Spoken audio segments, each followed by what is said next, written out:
I said a hip hop, a hippity, a hippity, hip hip hop, and then you don't stop rocking to the bang bang boogie. Sit up, jump the boogie to the rhythm of the boogity boot. Skitty doo bop, Scooby Doo. And guess what? America, we love you. Have you ever been over a friend's house to eat and the food just ain't no good?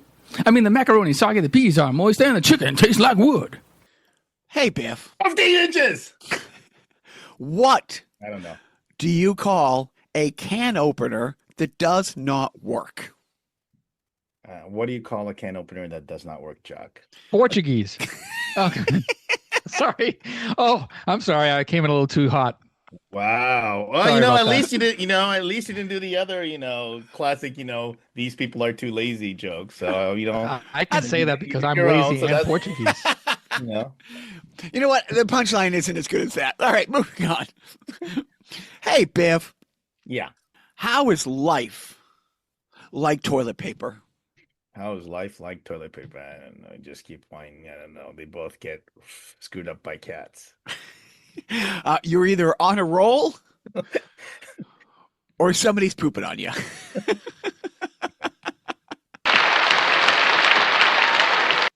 Probably the Portuguese. Am I right? I still think that both get totally unrolled by cats. But anyway. Coming out of the gate hot. Hello, everybody. Welcome to Carnival Personnel. This is Jacques. Hey, this is Biff. This is Portuguese Joe. Hey, how's it going? I'm Portuguese. Can we shorten you to a poor Joe? Oh, it's better than the other term for Portuguese people that shouldn't. It's a slur, shouldn't be used. But I do have there is a sign that was used on like an old movie that Mystery Science Theater riffed on that had P-word Joes, and it's and I'm like, wow, they made that sign. It was in a film, and then they aired it on '90s television. Yeah.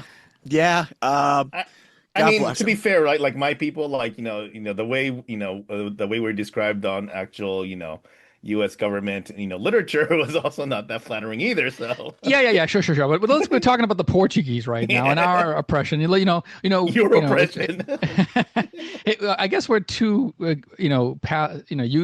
Japanese had an empire of their own. And the Portuguese were conquerors back in the 16th century.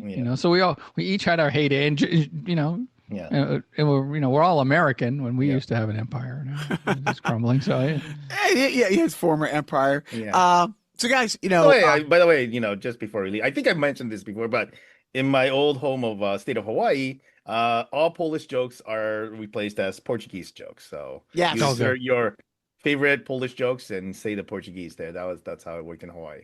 Right. And I like how I elevated my slur of my people to like something like the P word, like it's really like that bad to say Portuguese. Jimmy, I'm sorry, we're talking about something else.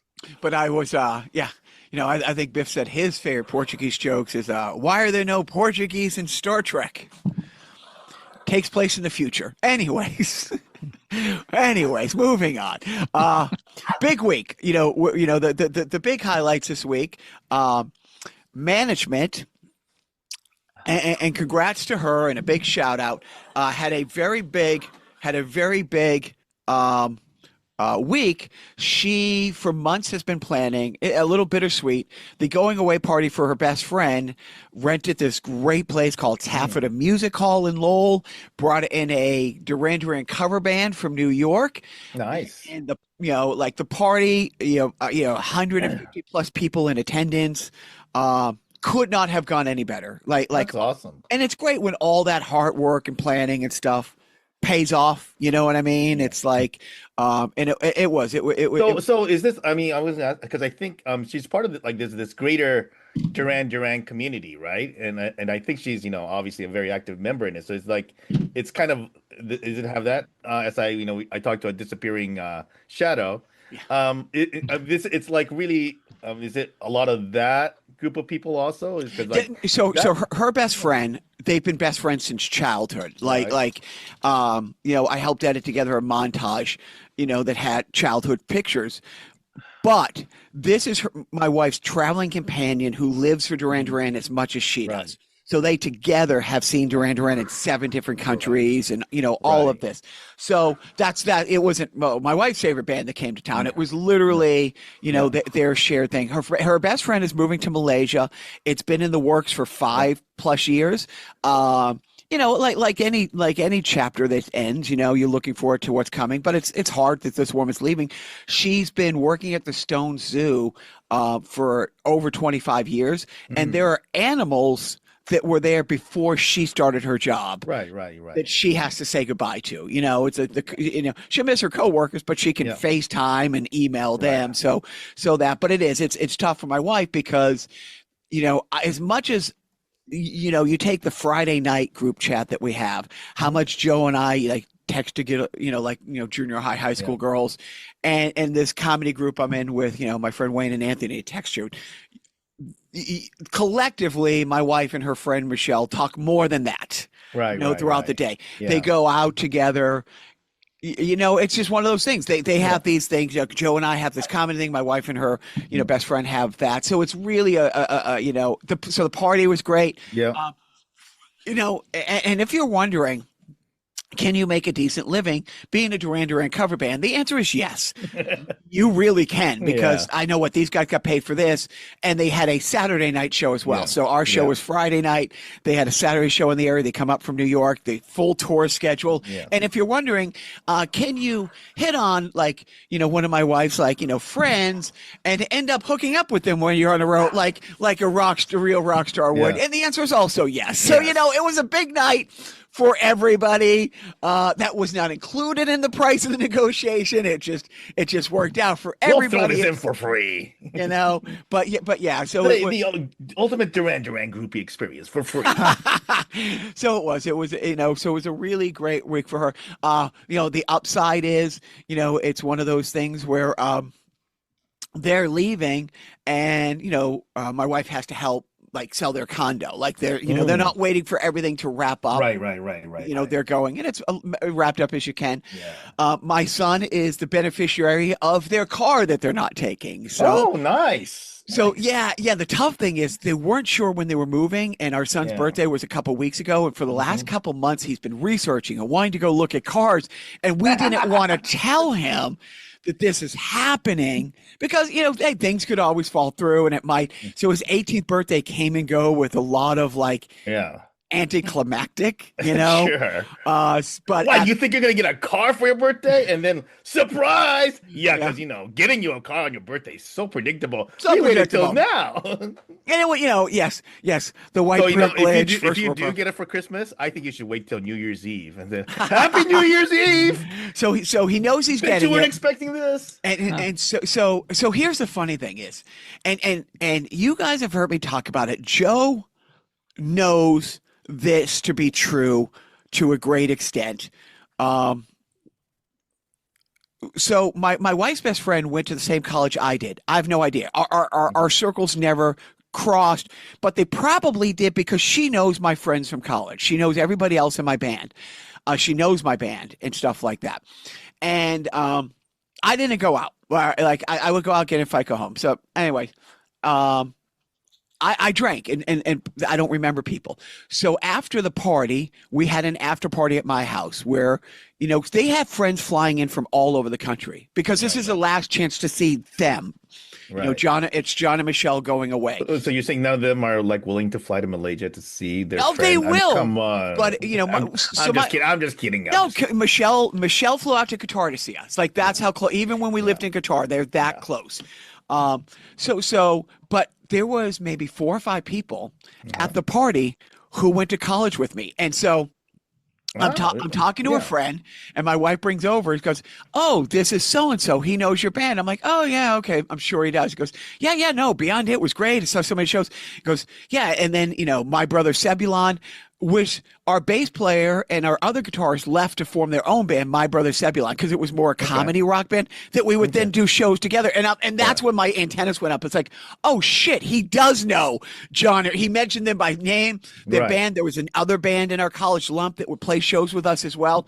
No idea who this guy is. And they came back to the house, and they're all telling stories from that era, of which I am part of. But you don't remember. Not a fucking thing. Like not Well, a let me write this goddamn down for my, my thing. biography. And, This and, happened. and then I did. I texted that, the group chat with, John, Rod, Dan, and Kim. Um, and I'm like, do you guys know who Memo was? And like, oh, Memo, blah, blah, blah. That's his nickname from college. Right. Like, great guy, all these great guys. And it was nice. So they stayed till 2 a.m. at the house, low key. I mean, we're not old party. But so at the after party, I didn't want to tell my son until they're out the door, till they're on the plane. Things could always fall through. Plus, there has to be checks and balances in place.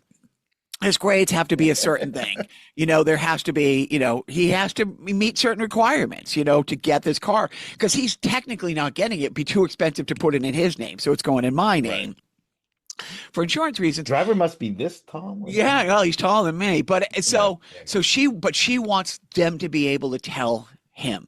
So we're having this little party, and we call him out of his room, and it's just the four of us, and that's when we tell him. Yeah. And he's just beyond. And then the guy John. So they don't have kids. They're what you call dinks. Double income, no kids. And it's a term. So that's funny enough, her friend married somebody with my wife's last name. So when my wife and just her travel together and they both check in with the same last name, they're like one bed, two, they married couple. And so when her husband says, hey, do you want to go see the car? No kids. So can you imagine how clean your car would be with no kids? Well, do they have a dog? No. Well, there you go. The no kids and no dog is an incredible combination, right? And he's also, a touch of the tism where, he's an editor with the, computer program. So this thing is immaculate, right? Yeah, immaculate, right? Yeah. And I guess they go outside and he's looking at the car and he just starts weeping. Like my son just is overcome. And he takes a walk like down the street, like it's 1 a.m. and he's calling his best friend to tell him, I got a car. And it's like, good for him. Yeah. Good for him. So, but it's also bittersweet because it's a constant reminder that her best friend has to leave to get this car. And it's funny because it is exactly a 12-hour time difference. Oh, okay. Exactly a 12-hour time difference. So the wife will so the planning will be not this year, not 2026, but 2027. They will make a decision.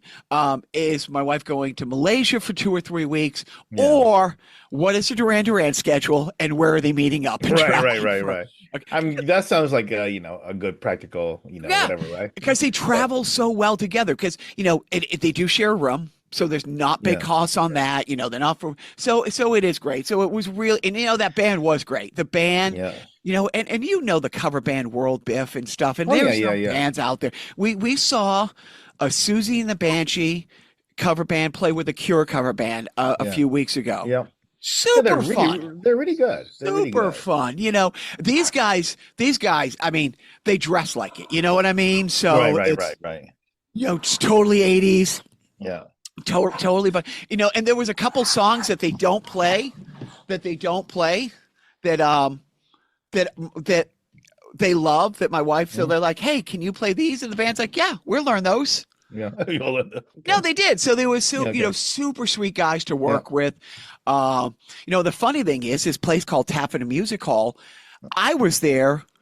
So their show was on Thursday. I was there on Sunday because it was where we've been holding the classes every Tuesday for that veterans group. I do the show for Hidden Battles. Okay, yeah. That's where their graduation class was. The showcase there. Right. So I'll talk about that for a second. So the guy who runs it, great guy. The last wave of classes we did like 7 or 8 months ago, it went so well. They're like, can we do more classes? Because a lot of people who had cold feet about trying it went to the showcase to support their friends.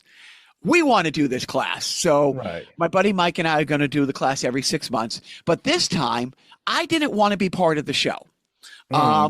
Because they have enough people who are a couple guys who took the last class are hitting the open mics and they're older guys, a little older than me. And so they're not doing the open mics, but we invite them to do showcase mics. So they're Right. sticking with it, which is nice. And this new wave, I've become really great friends with a guy, Justin George, who is fucking killing it. Fucking killing it. But he's a vet. He's a Yeah. 3-time Afghani vet. I don't need to be up there. So this time around, and the headliner, she also served. Yeah. So it should be them. Ex-cops, it's for that. I Right. love putting it together. I don't need, I'm not that much of a narcissist. So this time around, we worked with Scott on hosting the show. Okay. Yeah. So he knows how to do his 5 minutes and all this stuff. So let's teach him how to host. He insisted me being part of the show, Yeah. which was fine, which was absolutely fine. But I started the show by saying, look, it's stolen valor me being here. Yeah.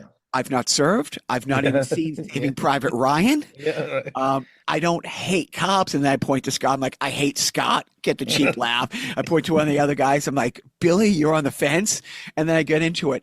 But before the show started, when Scott goes on stage, he always has his service dog with him. Okay. Yeah. Service dog comes from a group called Operation Desert Dog. Okay. It's for vets. Yeah, Well, Scott, unbeknownst to me, had a surprise. So I start the show by not doing anything but going over the rules and introducing Scott as the host of the night. Okay. Scott comes up on the stage with his dog and says, hey, blah, blah, blah. Thanks for being here. This, that, the other thing. Before we get started, we have a special message. Operation Desert Dog, one of its sponsors, is Seth Myers' dad, who called Seth Myers. Oh, you know what? I think I knew about. Yeah. I sent you that clip. So Seth Myers from the desk at late night, has a very special, really heartfelt, hey, what Hidden Battles is doing is great. You guys not just going and laughing, but learning how to use laugh. It was really a sincere shout out from Seth Myers to start the show, which, right. Dude, it's one of those things. We'll get into the world falling apart. But there are those moments where it's like, there are good people doing good things. So it was super cool. I already have in the works, because of the success we had with that fundraiser a few weeks ago, I've been calling and been called by a few other dog rescues that are 501s. They were one of them. And because the guy Scott got his dog from them, he will host that show. So again, I will put the show together, and these guys from Hidden Battles who are now getting out there and doing it. Right. The graduates. Yeah, we're bringing a big headliner, but it will also be some of these guys. So you know what? I mean, in a shitty world, the going away party for the wife with the band, I was so happy for her because she poured so much of herself into it. And the goodbyes. It was so funny that here I am talking to Fitchburg people who will talk specifically about, oh my God, the show that you guys did here this time. I take their word for it. It was a lot of fun. There might be footage of me playing at said show, but my drinking then was that. But no, I was so happy for her, so happy for her friend who hooked up with a guy from the band. Very consensual, very fun, and then that. So that was the start of the week. I tried to get Joe to go to the Duran Duran thing, but Joe didn't make that show. But he made the show the next day. You want to talk about my show the next day and how well the Wicked Funny contest went? I think it went spectacularly. It was held at the at Navigation Brewery in Chelmsford, Mass. Kind of a bare bones location. It's like this vanilla box kind of establishment, bar on one side. A wall with the curtain for the comedy show, and on the other side, and then just like kind of like picnic table layout, essentially, with bench seating at the table. So it was nice. I asked for a menu. They said, well, the food truck out back is where you get the food. And I'm like, oh yeah, I'm sorry, I'm a brewery. Yes, I'm sorry. But that's a good setup though for in all fairness, right? I mean, like a lot of breweries do that, and I kind of like that setup. So yeah, it was pretty relaxed. I did buy a ticket even though nobody asked. Told me I should buy a ticket.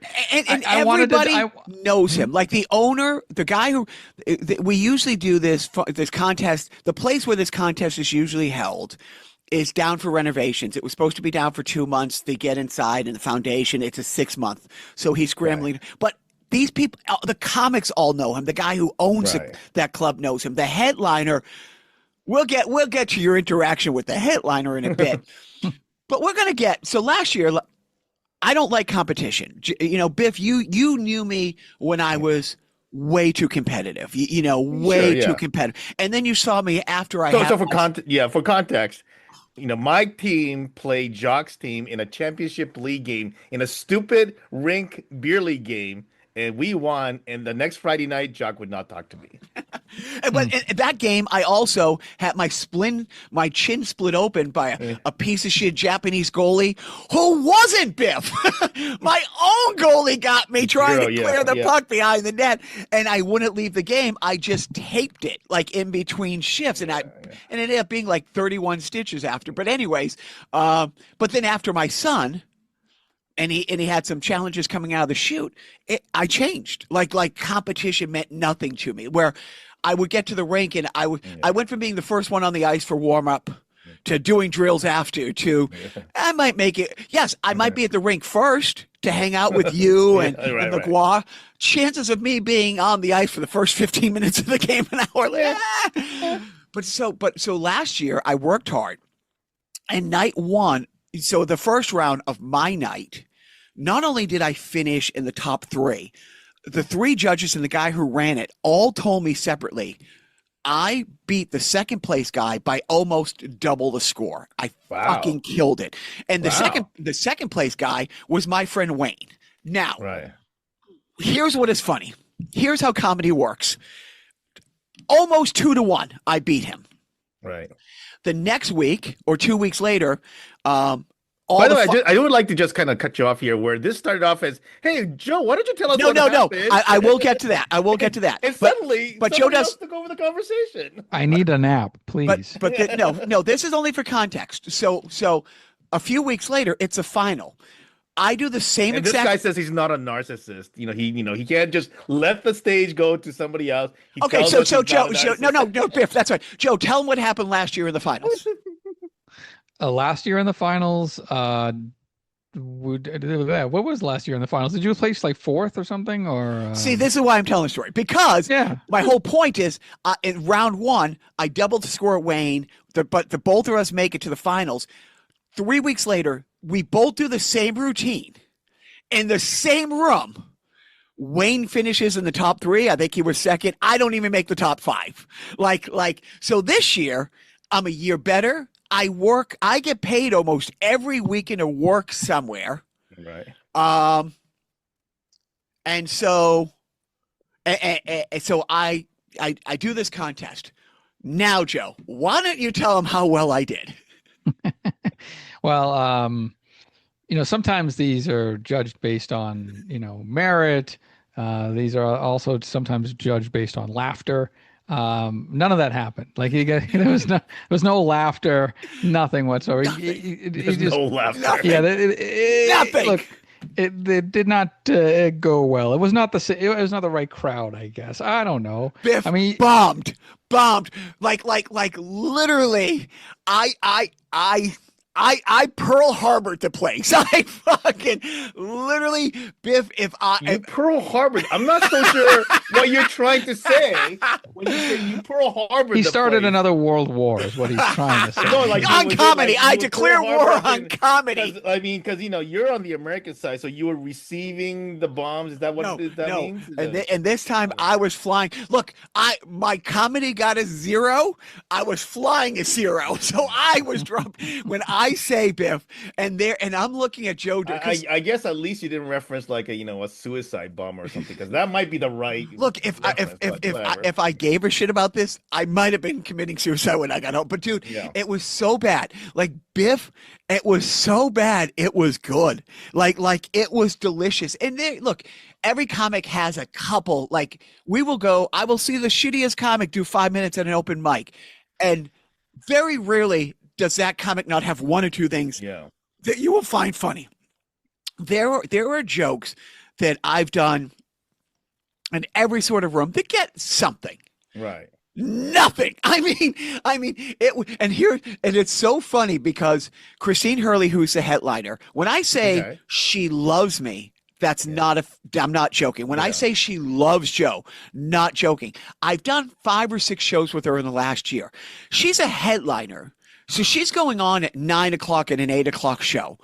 Right. Right. I host a show and I kick it off. She is not walking in that room till 20 minutes after I get off the stage. So, Right. so she loves me. She thinks I'm hilarious because of the podcast. She knows I'm funny. I always make her laugh, but she's not actually seen me do stand up To your benefit, till, you know. till Saturday night. Oh yes. Yeah. Nothing. No, yeah, well, you know, easy come, easy go. But the same thing. Wayne, who was a finalist last year, he was with me. Same thing. I mean, a little. And then the funny thing is, so we, I just, and I'm fine. And so one of the judges is the wife of the guy who runs it. I love her. She loves me. She was so crushed. Like, is Jacques going to be sad? Is Jacques going to be upset?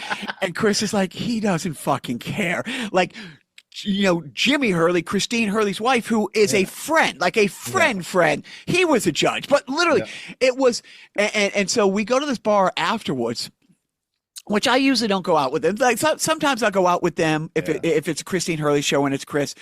But Joe and I don't drink. Joe will have a beer, but it's fun. So we went out, and here's the owner, and he's telling me and Wayne, he's like, I don't know why you guys do this. It's like what you get for winning this contest. I think the winner gets like $1,000, but more importantly, you get all these booked shows. Okay. He's like, you're on those shows anyways. You're either hosting or featuring those shows anyways. Like you will already be doing it. And I think you were booked to make the actual winners of the contest look younger, by comparison, because you and Wayne are, in a different demographic. You're in the over 40 crowd, whereas the winners of that there were 3 finalists, or basically, there were 3 finalists from this round of contests. Was this one of those deals where you were, doing this to a bunch of, jocks, kids' friends or something like that? Is that like, no? I mean, the audience actually there were people older than Jacques in the crowd. I was trying to make him feel better that he wasn't, Tell him how the guy who went on right after me started. He got a huge laugh right after me. A guy with a beard and curly hair, with darker curly hair would come up and it's like, wow, this was just like looking at it like a time machine from the future or something.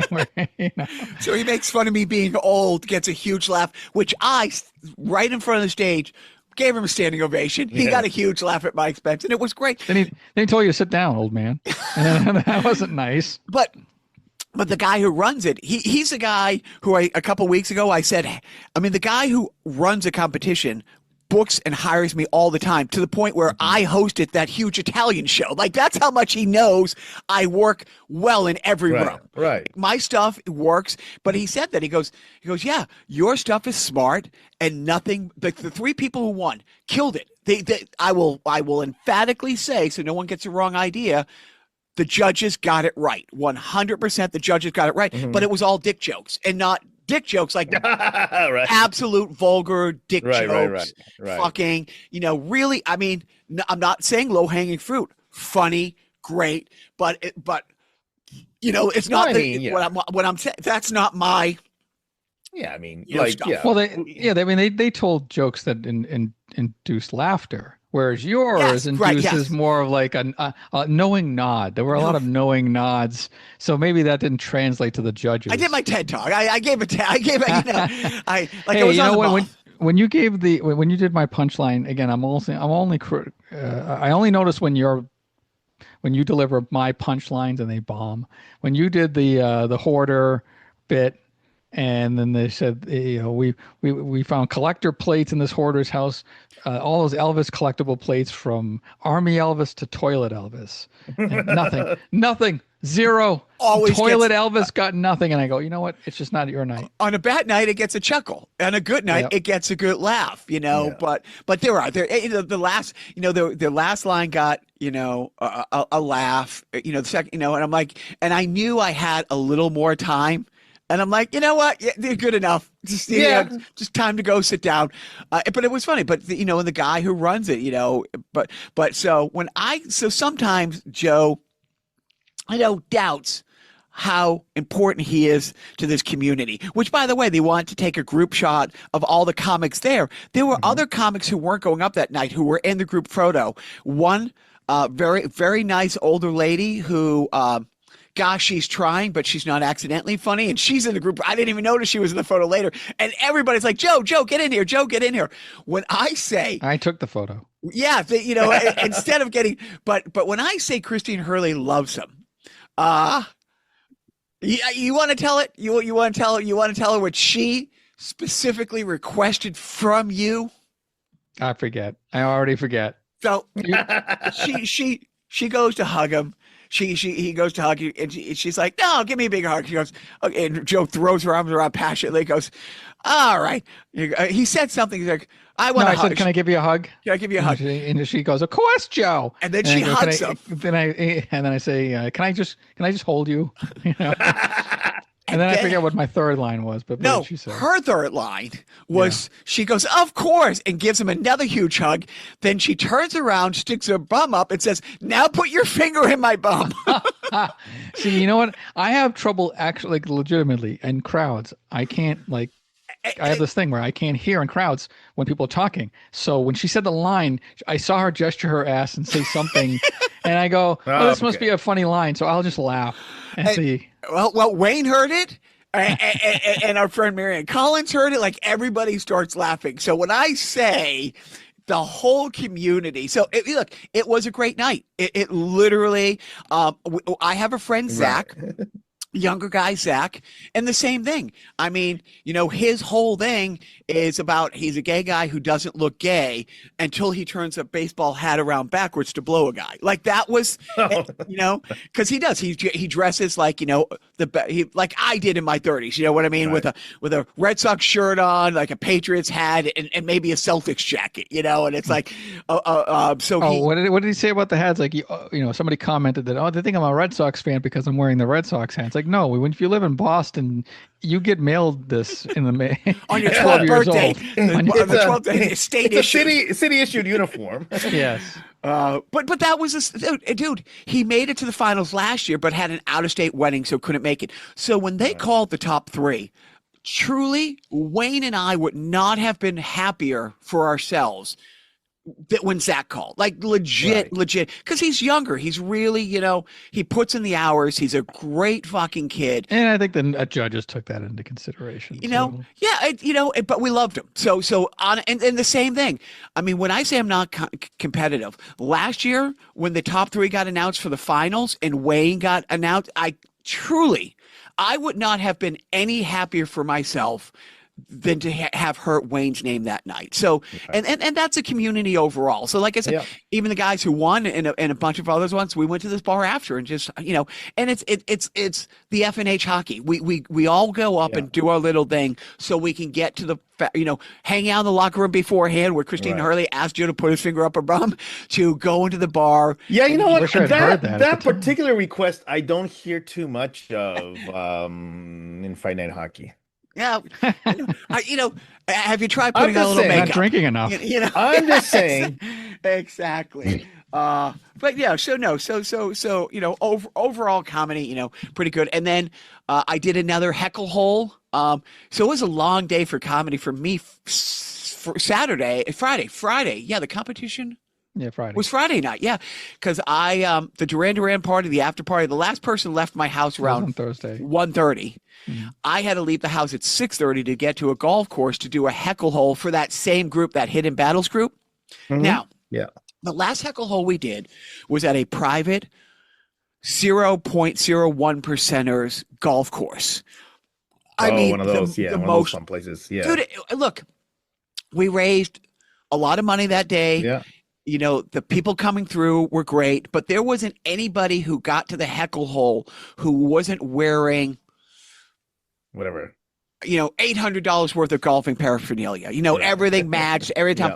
The banquet dinner was, what would you call it? Like white tablecloth. This is a public golf course. and Tewksbury. It's at the end of the season, and the private one shut earlier. Tewksbury, thank you. There was no dress code. Most of the people. So the golf tournament started at 8. By the time people were coming through by 10:30, those people were hammered. They had, people like they have an award at the end of the night for like best team dress. So some people came through with like ugly Christmas sweaters, theme sweaters. There was a bunch of Happy Gilmores in the Bruins uniforms who teed off with hockey, like doing like the Happy Gilmore thing. No dinosaur teams though. We didn't have dinosaurs. But there was, and the footage didn't come out as good because of where we had to set up the camera, and it was a little windy, so we're not mic'd up. But there was a guy who comes up to the tee, full on like American flag, sweatpants, American flag shirt, and American flag hat. And the three of us get up as he gets to the tee and do the Pledge of Allegiance, and then like I took a risk. As a comic, sometimes you have to take a risk. So this is an older guy, ZZ Top beard, but it's white. And just as he's teeing off, I said, it looked like Santa joined the Oath Keepers. Oh. This is a vet cop organization. That could go either way, right? That could go either way. He just might have. But it was a fun night, and then I went to do the comedy thing. So, it's one of those things where, so one of the guys who comes through owns that place Taffeta that my wife just had the show. Oh, right. They invited him to be part of it because he donated the club for our show. You know what I mean? So it was super, super, cool. Donated the use of the club. You didn't get the whole club. Well, yeah. So for the hidden battles thing and stuff like that. Yep. And I'm like, oh, by the way, we were there last night. My wife had the Duran Duran show that she was at, and they had full staff on hand because it was a big show, but there was enough food, and they're like. Sometimes people say, "Oh, help yourself," but we don't really want to but you guys brought enough food. Like everybody would not. And these people, Taffeta, they had to go things. We didn't have to go boxes, so people got. So, dude, it was great. A nice full circle, week of that before. And then yesterday, I couldn't get down to Boston. Plans changed the last minute. But luckily, Lowell had a No Kings. A little rally, so I made it to the Lowell No Kings rally. Okay. It was funny because I was set to have somebody do another podcast today with a content creator out of New York who's he has a pretty big following. I sent you guys the links, but we had tentatively scheduled to do the podcast with him today at noon.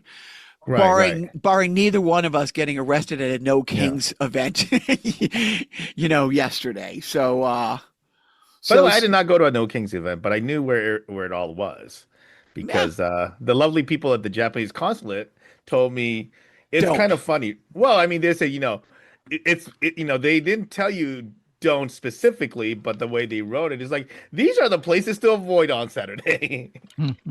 That's kind of the vibe of the email. It's I mean here's the thing is like we won't go down the rabbit hole. You're in a different situation than I am.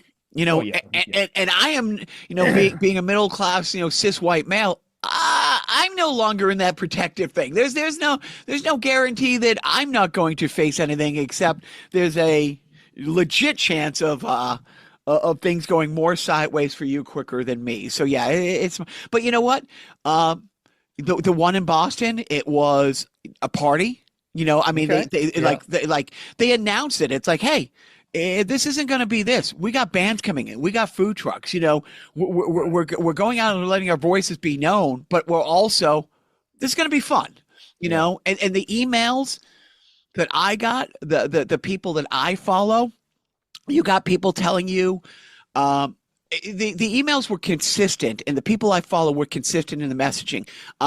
Turn off all your bio your biomechanics on the phone, your fingernail, because they Yeah. can take your phone, but they legally can't, like, they can take your phone and hold it up to your face, but they Yeah. can't make you put your password in. But Yeah.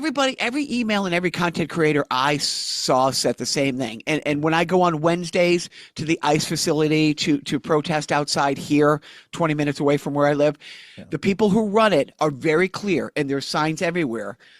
We are nonviolent. This is completely peaceful. If you see anybody, please report it. Here's the ways to report it. Yeah. Videotape this.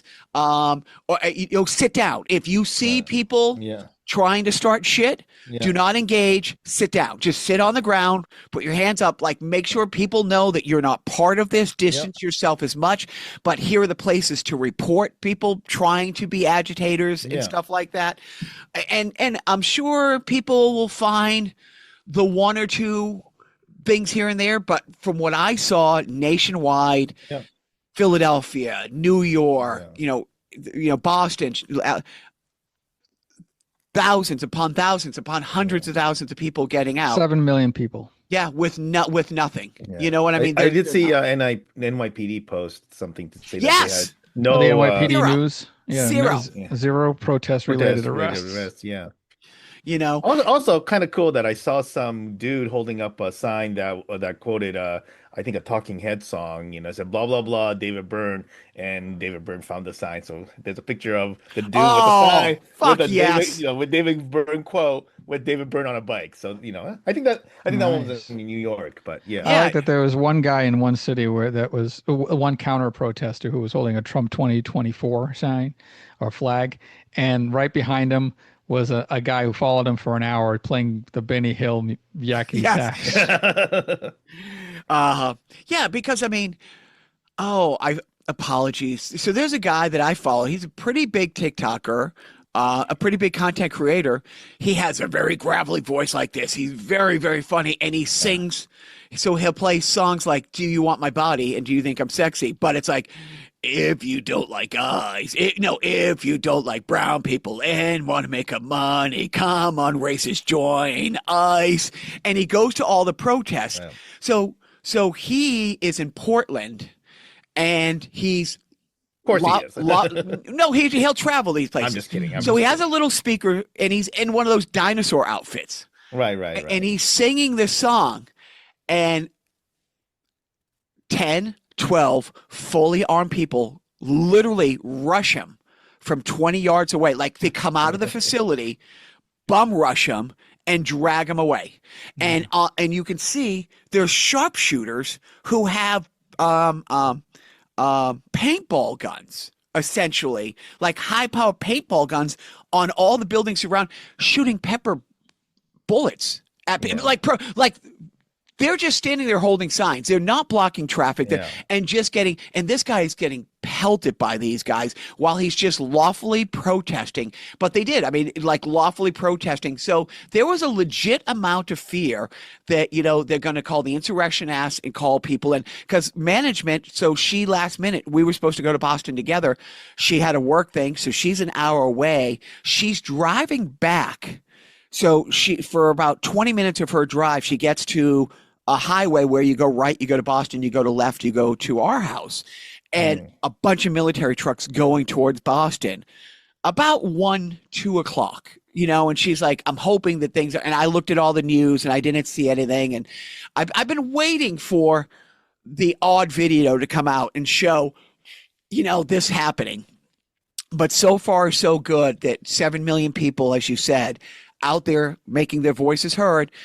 And Lowell, few hundred people, you know what I mean? But then around Massachusetts, there are small towns where the population of the town is 5,000, and you saw 50 people at the courtyard. You know what I mean? Represent across, because the more Western Mass you go, it's like anywhere else. Like right. It gets a little more red and a little more conservative and stuff like that.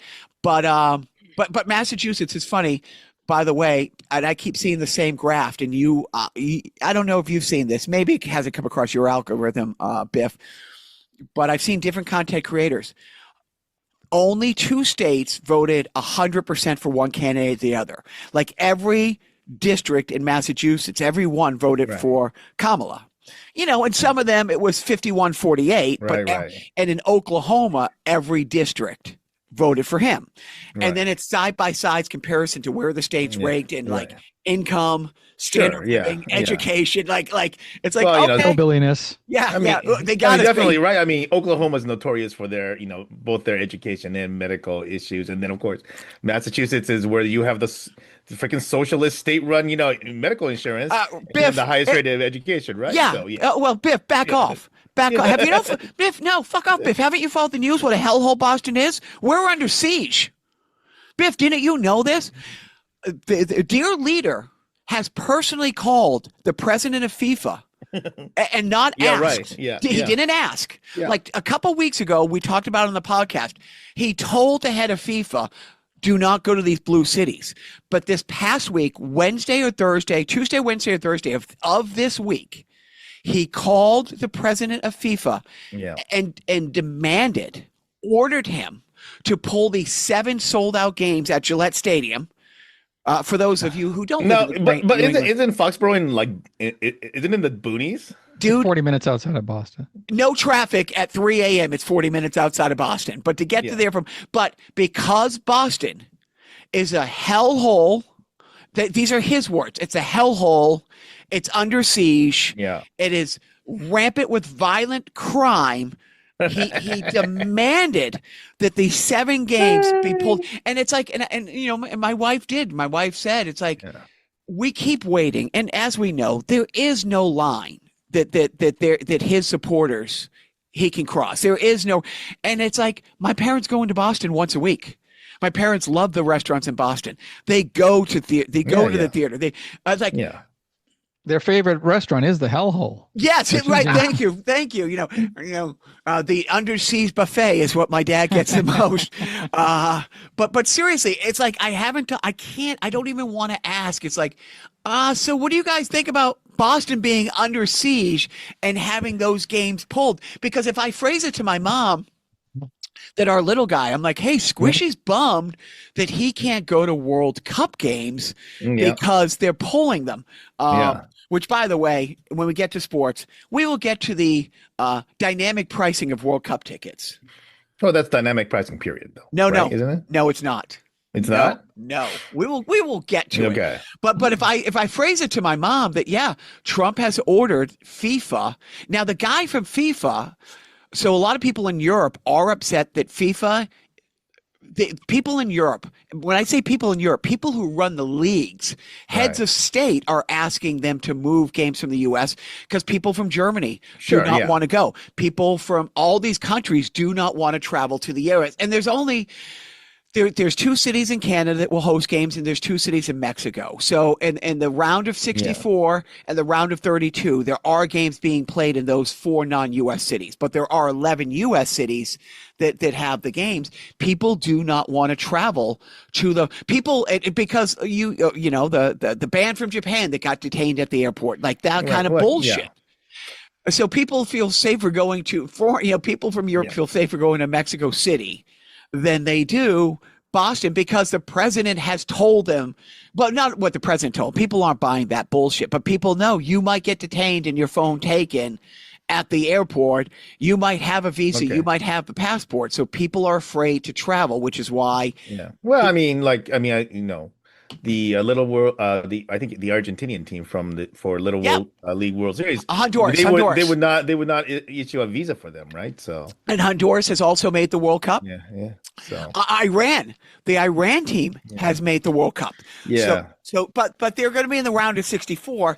It was unexpected that they made the World Cup. It is very unexpected that they will get out of the round of 64. Mm-hmm. Right. But if they do, so you can play their games in Mexico or Canada. But if forbid they make it to the round 16, all of those games are played in the U.S. But so it's called the Club World Cup. It's a yearly event where teams. So the team Chelsea out of the Premier League made it to and that was the final that he was at the stage, that Trump was on the stage and wouldn't get off. Right. Dude, tickets for that, Biff, day of, were going for $16 on StubHub because people weren't traveling. It's not as prestigious like the World Cup is next year. So if you're going to take a trip, and you're from England and you like Chelsea, it's like, well, I like Yeah. Chelsea, but I'd rather see England play in the World Cup than see Chelsea Right. play in the Yeah. Club World Cup. Right. But so people have been, worried about that. So the last World Cup in Qatar, Mhm. they had pledged to be to make tickets affordable, and they were Right. like tickets for the round of 16 were going for somewhere around $70. 78, and even the finals were going for between like 1,200 and whatever, which is not ridiculous for Yeah. that. Now, as we know and as we talked, one of the reasons management goes and travels to see Duran Duran so much is you can't, or she saw Taylor Swift in Germany Right. for $100 because Yeah. where It's her the same, right? Yeah.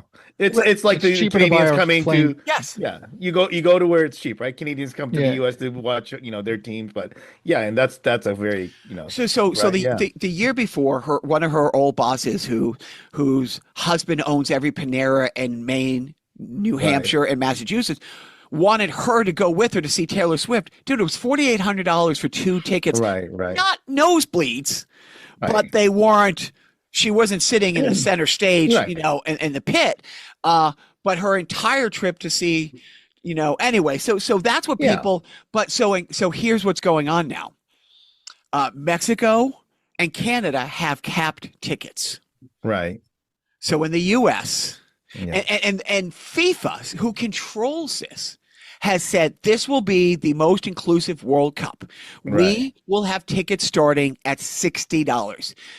So they have Gillette Stadium yeah, and the SoFi Center. right. SoFi Center is 80,000, something like that, something Probably, ridiculous. yeah. I mean, it's not a monster stadium, but it's a basically it's configured for NFL, right? So 100 seats at $60. That that yeah, that that yeah, was that was it. Now, FIFA, yeah, try to follow along. I will try to yeah, be concise. yeah, FIFA now has their own reselling. right. You Oh, can nice. resell through them. So tickets for the round of 16 are starting at $2,400. They went on sale, and instantly, because the bots bought them up, Yeah, we're selling for 4,800. yeah, Now, here's where it gets insidious. It might be the right word. yeah, FIFA takes 15% from both sides. right, And right, yeah, there is no cap on the tickets, and there is no cap on how many times you can resell it. sure, So, yeah, so if you buy the ticket for $10, FIFA gets $1.50 yeah, from each one of you. So truly, there was a podcast that brought in a mathematician hmm, based on projections of tickets going at a rate. They think the median ticket will be $15,000, okay, and it will be sold a minimum of 5 times by the time. How much FIFA will make on a ticket, because they make 15% from the seller, 15% from the buyer each time it's resold. FIFA will truly make more on the reselling of tickets right, than any ticket, because the US does not cap it. So as much as Trump is bullying FIFA, well, what's upsetting people is how many times the president of FIFA is showing up at events around the world standing next to Donald Trump. They have become best friends right, because obviously we know how this country runs. We know how kickbacks work. And we know that FIFA might pull the games from Gillette at the last minute to follow dear leaders' orders because their pockets are being lined. So ridiculous. So not only do people not want to travel here because of the safety concerns, not from U.S. citizens, not from the terrorist organization Antifa. Side note: the Ku Klux Klan has never been listed as a terrorist organization, but because they don't want to get detained at the airport because they have a social media post supporting Antifa, or they don't want to travel to Oklahoma, or they don't want to have to pay $10,000 to see a round of 32 right, teams. right, because their team made it into that.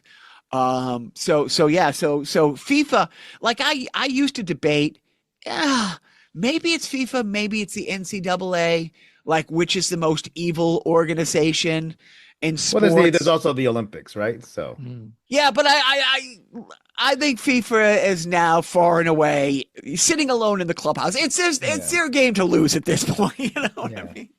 Dude, like the fact that so if a ticket goes, final ticket prices winds up 15 and it starts at 2.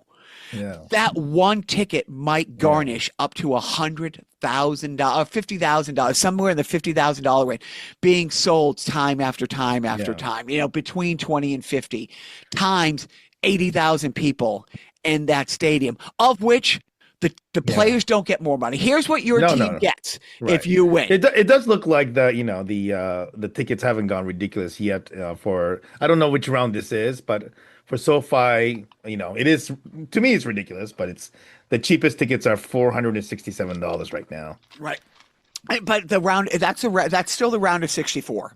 Yeah, probably. Yeah. I mean, it's probably one of the earlier ones, right? And like because I mean, they say it's a North American World Cup, but there are 15 stadiums, 11 which are in the U.S.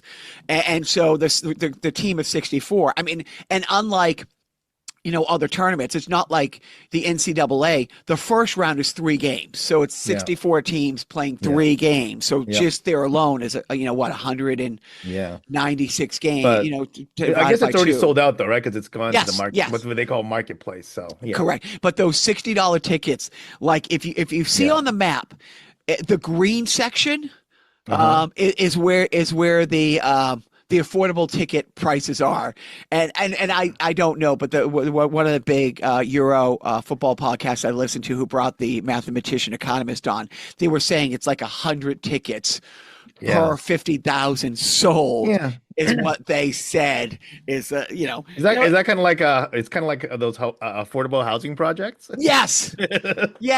Or when they do the Black Friday sales and it's like, this TV, this, in the day where they would the Black Friday sale, everybody knows what's going on with that. That's why they have the freaking, mad rush into the into the right, thing. because it's one TV. Each store has one or like those 4, TVs. right? Whatever the case may be. Yeah, we have one Teletubby, we have one Cabbage Patch or whatever, and it's in the back of the store. But yeah, so like I said, I mean, it's just so. I mean, and the sad thing is, if I can get a ticket, I will most likely take my son to Toronto. Right. I will travel. I will travel to Toronto. So are they playing the Sky Dome, or is there another facility in Toronto? Yeah. Or is it where the Argos play? No. I think the dome's bigger. Okay. And also the same thing. Vancouver are the 2 cities. Management and I think I talked about it on the podcast, we're going to see how well it works. But Frontier Airline had a $300 unlimited pass. Yeah. So if I can get a ticket to Vancouver, I would fly to Seattle and do the hour drive over to take him to a game in Vancouver. Dude, if I would fly to San Diego and take him down to Mexico. Like I take him to a game there, and it would probably be, with the flight being free, even with the car rental in a hotel, it would be cheaper than getting one at Gillette Stadium. It would probably be cheaper than getting one at Gillette Stadium. And where I know from going to the Kendrick Lamar concert, and it took 3 hours just to get out of the parking lot, I could probably get home quicker from Vancouver than getting out of there. So I jumped ahead to sport. So Biff, this is the happiest time of the year for you, right? It's true. The start of the NHL season. The Kings are sucking. Leafs are okay. But Andrei Kopitar's last year, so kind of a. I'm thinking, is this going to be like Gretzky's, retirement year? I hope not. I hope not. They don't even make it to the playoffs, but But how it is what it is. What was Kopi's points last year? How was his second to last season? Oh no, it's actually like I mean, obviously this is the new NHL, but I think he probably had like maybe 70-ish points, so almost a point a game, I think. I mean, that's the thing. It's like Gretzky's last year. I mean, he did okay on points because, as we've all talked, he had a good half dozen second assists when he was sitting on the bench. Like, I mean, he there was that, like I think his third to last year was really, was still pretty good, but then the last 2 years it just like took a dive. Patrice Bergeron, what was his last year was one of his best. And then when he came back that last year, it was his second best. So I'm glad Kopi's not hanging on. But, dude, how long has he been here? He was drafted in 2006. So fuck. Yeah, And, almost 20 years. And Drew still with, Right. Dude. And Doughty is a 2008, I want to say. I mean, what and this sounds, I'm not going to apologize. Yeah. I saw Gretzky play. Right. When I got to LA in 95. Right. That wasn't Gretzky. It was great. I mean, dude, there were nights. I mean, dude, I saw him make a Gretzky only pass going from blue line to red line in the wrong direction. A backhand pass that was that was the width of the rink as somebody's coming out of the penalty box. Right. To send him in on a clear breakaway. But I mean, look, I saw Gretzky in '89, and he was still a terrific player. But I mean, by 1990 or so, I mean, like Mario was the better player. But so from 2000 and 2006, as you know, as the listeners may or may not know, Biff and I were season ticket holders of the Kings. Essentially, essentially, I probably in the 2006 season probably saw out of the 41 home games, 20. You probably saw 15 because you were traveling a lot back then. To see those guys develop, to see Kopitar, for me, Kopi was great. But as a guy who grew up worshiping the people that I did, Drew Doughty is in that class, in that special class of defensemen. He's up there with Orr, Park, Lindstrom. I mean, he is in that conversation of generational defining blue liners who were as good defensively as offensively. And the fact that we saw their entire careers, that you saw their entire careers. Actually, the thing that and this is not the Kings, but I think the thing that blows my mind is that, like, if you look at, like, Crosby and Malkin, those guys have played their entire careers, together. Like, what happened? They weren't drafted in the same year, but Malkin couldn't play his rookie year because he was drafted during the strike year. The strike year, yeah.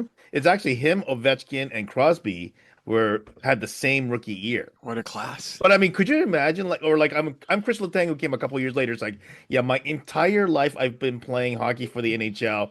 Malkin and Crosby has been on my team, which is like in the modern NHL, it's utter insanity. Like, this is the stuff that happened in the original 6 days, but 2010, so our friend who actually bought the season tickets that Biff and I have been the beneficiary for 30 years. He has a phrase, event specific apparel. Right. Like if you buy him a Kings hat, you can buy a championship Kings hat. Yeah. And he will appreciate you and he thank you. But the one that hangs on the wall is the one that he got at the game that day. Yeah. And in 2010, I believe you bought for yourself or you're not so little guy now, a Drew Doughty Team Canada jersey. I was, it was actually a t-shirt, but it was a t-shirt. Yeah. I remember being in that shop, with you when he got in. What a tournament. So if he comes up in 2000, if he's 2008, because he was one of those on the bubble players, is he going to make it? Right. He was, but he was one of those young guns, right? But then he was just too good not to place on the team. And it's tough because it's one of those things where the people who decide who has to be on the team. Yeah. I mean, there's some vets who are going into the Hall of Fame. Yeah. This is their last hurrah. And you can only put 18 people on that roster. And were you going to put this kid on who had 2 great seasons, but you had to. Yeah. And he, if I remember, did not disappoint. He was top 3 of if he wasn't starting. I mean, that Team Canada, aside from the kind of the the Switzerland game, which we saw at a bar, where they somehow turned it into a shootout win because Yeah. Jonas Hiller stood on his head, but still, I mean that team was just ridiculous. I Do you mean all remember the those bar? teams You had a remember the defense. name of the bar we saw it at? No, no, It's Boston Pizza. no. That was not a Oh, Boston that was Pizza. the other one. Okay, right, That right. was the one. So we actually just found a random bar on the way back Yep. from our curling thing. So And, I think what we did was we took the bus to the kind of the central part near where we would catch the ferry across yep, the bay. And so we just said, this right. place looks to have TV. But yeah, Let's walk in. all the Yep. other ones were at Boston Pizza, but that was the only one that we did not see at the Boston Pizza. So let's hope that Kobe goes out at least the Yeah, I second mean, round. Let's hope they get in. Will they get in the playoffs? Who do you have going to the Cup? Where do you see the Kings in Toronto winding up? I think Toronto might win their division, but I think they'll be top two in their division. But I don't think that, I don't think, the Leafs are the Leafs. I don't know. I think the best they do is they get to the second round. I still think that's the team that they are. Great regular season, you know. I'm liking Colorado a lot. And then I'm liking Vegas a lot. They got Mitch Marner from Toronto, and now that he's in a team where he's not the guy, because that's really on the offense. Jack Eichel's the guy, right from next door where you are, Chelmsford guy. And Shame that so, half his career was spent in Buffalo. Like what a well, yeah, waste. and Buffalo ownership is just so horrible. They Yeah, just but screwed him over. he's the Keith Yeah. Kachuk of this era. Just I played in oh anonymity. Like yeah, literally yeah, just sure, played okay, in in that sense, anonymity. yeah, Like if Eichel starts yeah, in a hockey city, and it's yeah, funny to say a yeah. hockey city and not include Buffalo, but if he's playing 2 hours Well, away in listen, Toronto, if you he's playing in you Boston, you say all that, the dude has a cup, and the guy yeah, who yeah, got no, drafted, but the guy yes, who got drafted before him, still waiting for the puck, some no, cup, some McDavid guy. but as So far as household name, like yeah, he should be more people. He should be more of a yeah. household name. But his I think first 6 years, I will say this. I think he's a guy who has not endeared himself to the fans or the media in general. So I think that would have probably held him back anyway. I mean, and I don't think he cares. I think he just wants to win. yeah, But I mean, he's not one of those guys that's gonna he's not necessarily always gonna say the right things or do the right things and all that stuff. So but yeah, Chelmsford yeah, is the neighboring town, and yeah, Chelmsford is the town that I bombed, yeah, that I carpet bombed on Saturday. yeah, So look, yeah. I'm not getting back into American sports. I only know. Oh man, now I'm blanking on the name. But because of, I'll go into do a comedy show and people will be talking about it. Uh-huh. Allegedly, the Patriots don't suck, and I guess No, they're good. it is They're well, and they're fun to bothering people. watch. It is, yes. Well, here's what is bothering people. So there's a couple content Why? creators that I find online. A couple people are upset that they shouldn't have a franchise quarterback this soon. And what really upsets people, he's likable, I guess. And it's like Oh yeah, the Patriots should not be a likable team. Like you shouldn't Well, have a good quarterback, and he shouldn't be likable. I think the thing about it is that I never considered Patriots to be an unlikable team. I just considered the Boston fan base to be utterly unlikable. Like I thought they were Yeah. fucking sudden one day they wake up and they're Yankee fans. Yeah, but you don't want to Right. like them type. So that's a joke that I see Yeah. from the content creators around, like that I follow in the football world. But No, I but guess they're a lot of fun. I But guess they're a they're lot of fun. 4-2, and yeah, that was people say that they that they're fun, and they won in Buffalo, which they shouldn't have done. Which Yeah. but I think that's it for sport. Well, Unless I you mean, got anything.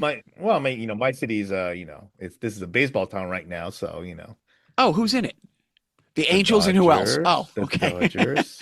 And it's funny, right? My homeland is like freaking going, geezer. I don't know if I know you probably don't pay attention to this at all, but like Shohei Ohtani had one of the people are saying this is the greatest postseason game performance ever, where he pitched 6 innings, struck out 10, gave up no runs, and he hit 3 home runs. Yeah, no, dude. And I'm thinking, Yeah, so There's that no is a close second. line. There's no close second. Like There's Reggie no Jack. there's Yes, no stat line that comes close. So, Reggie Jackson did have that big 3 home run game in '75, and he committed no errors in the field. Is on that well, side you can say that. yeah. You know, Like somebody posted basically saying that this is like having a 3 touchdown 300-yard game with 3 sacks and and a an forced interception. fumble. Yeah, that kind of stuff, right? It's like but does Sojay have a fantastic candy bar named after him? So I'm still gonna put him in second place because the Reggie bar was fucking fantastic. Anyways, no, dude, you bought the Reggie bar as a Boston resident. I'm just asking a question. dude. Just asking a question. Look, my love for candy. Have you seen? Didn't have to. You've There's eaten so me many with others. you decided to give the Yankees guy his money. I see. That's where I don't think the politics bled in when I was 6. But anyways, so Joe, you got anything in sports? Or are we going right to video games? I have nothing in sports. Joe has been quiet for the last an hour and I told you not to wake me during the podcast, and here you are, interrupting my beauty sleep. I was having a great dream where I wasn't on this podcast. Were you rescuing Zelda, or were you rescuing the princess from Princess Peach? Yeah. What are you playing? What are you watching? Well, playing. I guess I'm just sort of celebrating the 40th anniversary of the release of the Nintendo Entertainment System in the United States this Saturday, or last Saturday, yesterday. So, I played some old Nintendo games. Shocker! But, I also watched, what am I watching? I'm not watching like really anything like new or good. It's mostly like old YouTube type stuff. So what you're saying is that being Zelda was your No Kings protest. Yes, right. That's we it. all protest in our own way, Riff. Yes, I played NHL '94 and I didn't play the Kings, so there was like no Kings. No Kings. Yes. Anyways, yeah, that's it. I mean, nothing new to report. It's I really like to be excused from the podcast. Biff, what are you watching? I do have to find some new stuff because the 2 anime series that I've been watching just ended their season. So Kaiju number 8 and Dun Dun Dun just ended their season. So I think I have to pick up a new show to watch. But I did start watching my goofy Japanese drama based on another manga on Netflix, which basically is surrounding a physician who basically got assigned to be a school nurse, kind of a thing. And since that season 2 just started, so I just started watching that. But I don't know what the show is called in English. Okay, Biff, help me out here. My sons are watching a show, and we found they actually made it live action too in Japan. There's a guy who's going to destroy the Earth. He destroyed the moon. Okay. And there's a junior high class that he is training to assassinate him. And it is the character he's like an octopus looking guy who has a giant smiley face. So he's the one who's destroyed the moon. He's come down to Earth and he's let the government of Japan know, I'm destroying the Earth in a year from today, but I'm going to give you a fighting chance. I'm going to tell you how to kill me. But you have to train. And so I forget exactly how they decide this one junior high class is going to train to kill him. And I've seen like 3 or 4 episodes, and then we found the live action version of it. And I'm like, how will this not look completely goofy as live action? Fucking does a great job. I mean, CGI has gotten so much better, but yeah, like the guy can move at like Mach 12. So, when the ministry of killing this guy comes in with the guy and he's standing right next to him, he goes, look, he takes out a gun and he tries to shoot the guy from point blank range, and the guy keeps like moving, like because he moves at Mach 20. He's like, so we have to teach I don't know this particular one, but it sounds like it's because AI is so good now. I think this is Koro Sensei Assassination Classroom. That's what it is. It's a thank you. It's assassination, and so they're not watching the live action yet. They wanted to find it to see if it's out there, and they didn't. It was not easy to find. It's not on Crunchyroll, but they're watching a lot of that. I guess Chainsaw Man has a feature coming out. Came back. Yeah, they just came back out. Yeah. And I guess the feature is the first 3 or 4 episodes back to back to back, but they're going to have another theater. So I think it's next week or the week after we're going to go, see it in the theater. And I think One Punch Man is also coming out. One Punch Man is also coming out. And I guess the new season song by Baby Metal. Thank you very much. Oh, it's fantastic. Yeah, and I just watched Peacemaker season 2. Fun.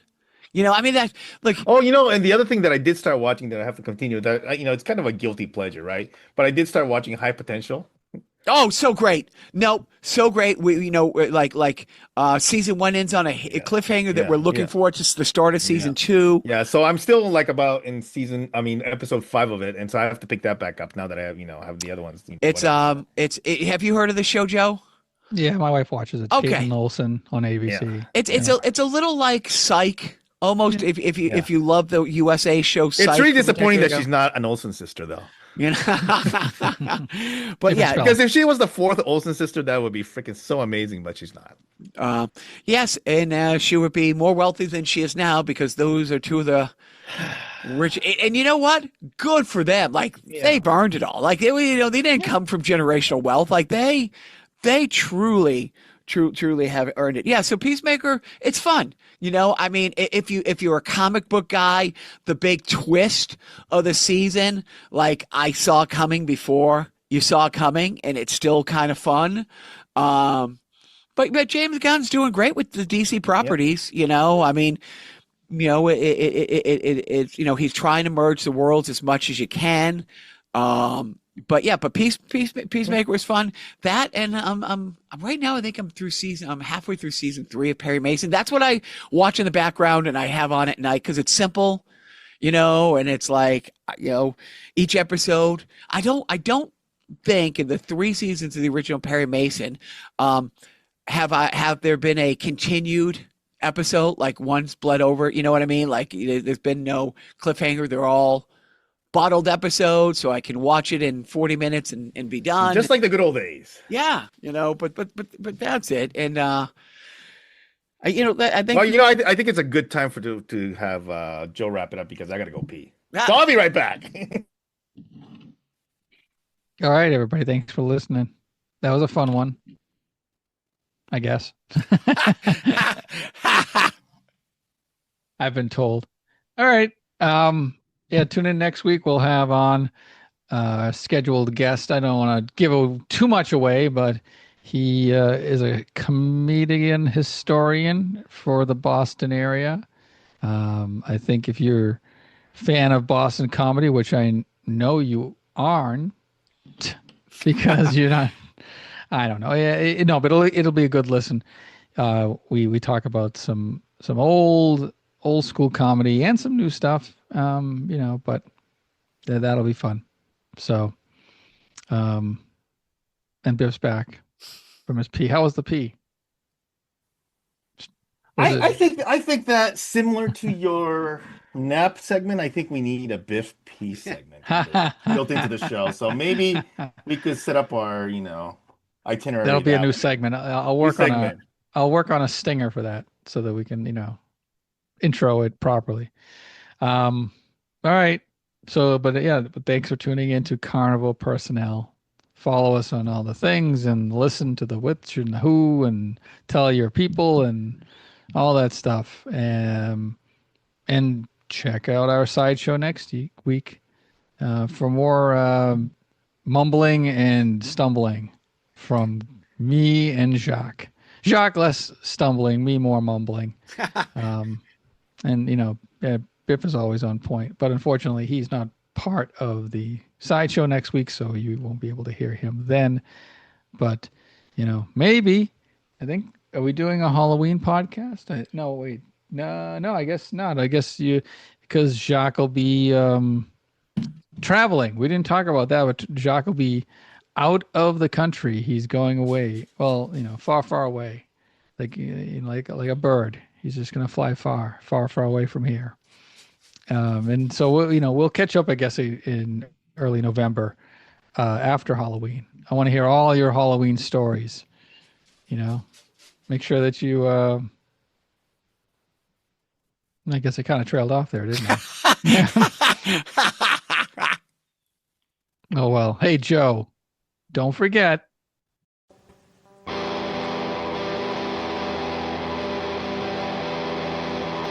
Just a better old man. It's kind of what I've always been. I've always been a crotchety fuck.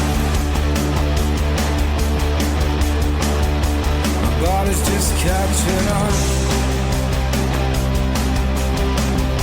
I sometimes wish that I'd died young. Maybe just didn't live long enough to learn the ones who really love things are generally the most corrupt. When mankind stepped outside the food chain, we introduced a fatal flaw. Got tangled up in romance games, and we started to default. It's not the fastest or the strongest. It's not the brightest or the best. It's whoever holds the reins the longest that controls the wretched rest. So you got cousins, fucking cousins, to keep the rule among the few,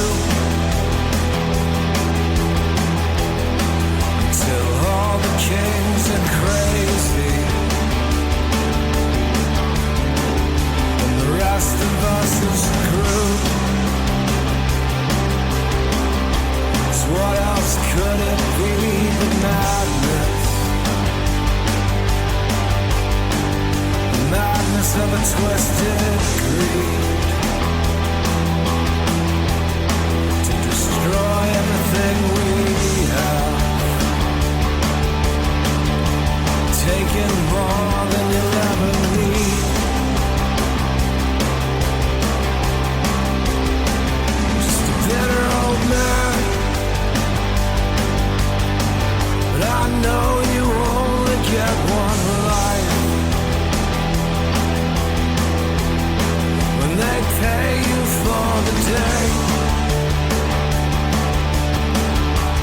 brother, they just bought a slice. Every dollar is an hour. Some fool's short time on